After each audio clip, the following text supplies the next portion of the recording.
नमस्कार, सत श्री अकाल दोस्तों, कैसे हो आप लोग। आज एक फिर से बहुत ही बढ़िया एक्साइटिंग और इंटरेस्टिंग क्वेश्चन में लेके आया हूं। अगर आप इस क्वेश्चन को सॉल्व करते हो, हालांकि बहुत आसान सा क्वेश्चन है, आप लोग जरूर सॉल्व कर लोगे और सॉल्व करना भी चाहिए। ये बहुत ही जरा बेसिक फ्रिक्शन का सबसे ज्यादा बेसिक क्वेश्चन है, सीधा सीधा फॉर्मूला लगाना है। तो बच्चों, आप लोग इस क्वेश्चन को अटेम्प्ट करो, है ना। मैं भी इस क्वेश्चन को अटेम्प्ट करता हूं और अपना आंसर मेरे आंसर से मैच करो और मुझे कमेंट में बताओ कि आपका आंसर क्या सही में मैच कर रहा है, क्या मैंने कहीं गलती तो नहीं कर दी। चलिए देखो, आप मेरे को चेक करो, ठीक है।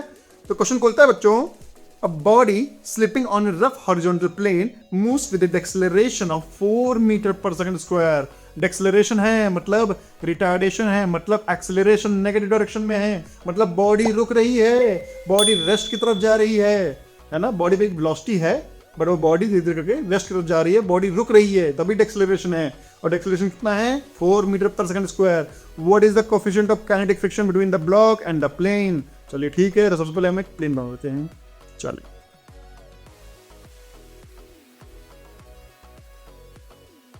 ये है प्लेन, ठीक है बच्चों, ये है प्लेन। अब ये बॉडी समझिए, ठीक है, बॉडी का वेलोसिटी ये है और डेक्सेलरेशन है, मतलब उसका जो एक्सेलरेशन है उसके मोशन के अपोजिट डायरेक्शन में है। तो इसका एक्सेलरेशन क्या होगा बच्चों, किस डायरेक्शन में होगा? इस डायरेक्शन में। और वैल्यू क्या है? 4 मीटर पर सेकंड स्क्वायर। अच्छा जी, और यहाँ पे एक कोएफिशिएंट ऑफ काइनेटिक फ्रिक्शन निकालना है, यहाँ पे म्यू निकालना है ब्लॉक और प्लेन के बीच में। तो चलिए ठीक है, लेकिन बच्चों म्यू निकालना है, कोएफिशिएंट ऑफ काइनेटिक फ्रिक्शन निकालना है। अब चूंकि बॉडी स्लिप हो रही है तो हमें पता है फ्रिक्शन कब लगता है। फ्रिक्शन हमेशा रिलेटिव मोशन के को अपोज करता है, मोशन को नहीं, रिलेटिव मोशन को अपोज करता है। तो रिलेटिव मोशन मतलब एक पर्टिकुलर बॉडी किसी दूसरे पर्टिकुलर बॉडी के रिस्पेक्ट में किस डायरेक्शन में किस डायरेक्शन में स्लाइड कर रही है। तो बच्चों, इस क्वेश्चन में मैंने डायग्राम बनाया है, ये जो ब्लॉक है वो लेफ्ट की तरफ मूव कर रहा है ना। एक्सेलरेशन भले ही राइट की तरफ है, रिटार्डेशन हो रहा है, लेकिन मूव किस डायरेक्शन में कर रहा है? मूव वो हमेशा वेलोसिटी डायरेक्शन में करता है। तो वेलोसिटी लेफ्ट की तरफ है, फ्लोर तो कांस्टेंट रेस्ट पे ही है, तो फ्लोर के रिस्पेक्ट में बॉडी लेफ्ट की तरफ मूव कर रही है। तो अगर बॉडी इसकी तरफ मूव कर रहा है तो जो रिलेटिव मोशन है वो लेफ्ट की तरफ है फ्लोर के रिस्पेक्ट में। तो इसका मतलब फ्लोर बॉडी को क्या बोलेगा? ठहर जा, मैं तुम्हें आगे नहीं जाने दूंगा, मैं तुम्हारे रिलेटिव मोशन को अपोज करूंगा। तो ठीक है भैया, इसके रिलेटिव मोशन को अपोज करता है तो फिर फ्रिक्शन लगाऊंगा। और फ्रिक्शन कहां लग जाएगा, किस डायरेक्शन लग जाएगा बच्चों? बहुत समझदार हो आप लोग, किस डायरेक्शन में फ्रिक्शन लग जाएगा, जो कि काइनेटिक फ्रिक्शन होगा। काइनेटिक फ्रिक्शन क्यों होगा? क्योंकि बॉडी एक्चुअल मूव कर रही है, स्लिप कर रही है, इसलिए काइनेटिक फ्रिक्शन है ना। ठीक है भैया, अब जब काइनेटिक फ्रिक्शन है तो हमको कोई दिमाग नहीं लगाना, सीधा का सीधा हम फॉर्मूला लगाते हैं म्यू एन। ठीक है बच्चों, सो फ्रिक्शन, काइनेटिक फ्रिक्शन बच्चों म्यू एन के बराबर होता है। चलो ठीक है जी, अब म्यू एन है और उसके बाद एक्सेलरेशन, उसके बाद अब पहले तो हम फ्री बॉडी डायग्राम बना लेते हैं। अब हमने फ्रिक्शन डायरेक्शन लिख लिया है, अब हम फ्री बॉडी डायग्राम बनाते हैं। फ्री बॉडी डायग्राम ब्लॉक का ये रहा, ठीक है।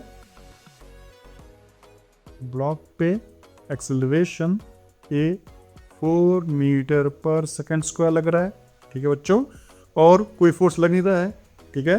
राइट साइड जिस डायरेक्शन में फोर्स है उस डायरेक्शन में रिटार्डेशन हो रहा है, मतलब उस डायरेक्शन में एक्सेलरेशन हो रहा है। तो फिर यहाँ पे एक फोर्स लग रहा है एफ आर के, और कोई फोर्स लग रहा है? जी हाँ, एम जी भी लगेगा भैया। ग्रेविटी तो हमेशा लगेगा क्योंकि ग्रेविटी ऑलवेज एग्जिस्ट, ठीक है जी। अब जब ग्रेविटी लग रहा है तो ग्रेविटी प्लेन पे लग रहा है, तो प्लेन क्या बोलेगा? भैया तो तुम्हें नीचे जाने नहीं दूंगा। तो भैया प्लेन इस पे एक नॉर्मल डायरेक्शन फोर्स लगाएगा ऊपर के डायरेक्शन में, ठीक है। और अब सब कुछ सॉल्व हो गया है। तो अब वाई डायरेक्शन में अगर फोर्सेस को बैलेंस करेंगे तो N equal to M G, ठीक है बच्चों, N equal to M G हो जाएगा। और अब हम हॉरिजॉन्टल डायरेक्शन में फोर्स को बैलेंस करेंगे, तो horizontal direction force F R के equal to mass into acceleration. Acceleration mass into acceleration क्या है? एम, ए की वैल्यू तो 4 है, ठीक है।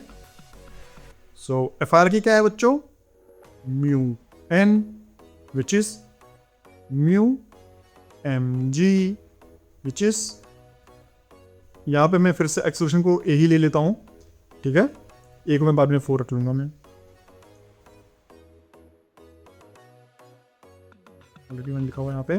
तो बस यहां से मास और मास कट जाएगा और म्यू की वैल्यू क्या आ जाएगी बच्चों, ए अपॉन जी, ठीक है। अगर हम जी की वैल्यू 10 ले लें तो ए की वैल्यू क्या है 4, जी की वैल्यू हमने 10 माना है, मान लेते 10, ठीक है। सो बच्चों आ जाएगा इसकी वैल्यू 0.4, ठीक है। सो म्यू की वैल्यू 0.4 है, और जिन बच्चों ने म्यू की वैल्यू 0.4 निकाल लिया है वो बच्चे रिलेटिव मोशन को समझ गए हैं, वो बच्चे फ्रिक्शन को समझ गए हैं, और वो बच्चे फ्रिक्शन को बस यू सॉल्व कर लेंगे, ठीक है बच्चों। तो अब क्या करना है, बस मेरे अगली वीडियो को वेट करना है। मिलता हूं मैं आपको नए इंटरेस्टिंग एक्साइटिंग क्वेश्चन के साथ, तब तक के लिए बाय।